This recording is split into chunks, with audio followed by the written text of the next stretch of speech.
Почти 15 килограммов наркотических средств уничтожили сегодня рязанские наркополицейские. Огню придали десятки тысяч доз героина, кокаина, дезоморфина и марихуаны. Стоимость такой партии наркотиков на черном рынке оценивают примерно в 1,5 миллиона рублей.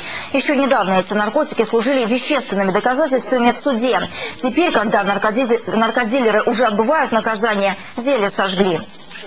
Фигурантами, по которым проходили более 100 человек. То есть эти люди, которые уже отбывают наказание, некоторых уже нет в живых.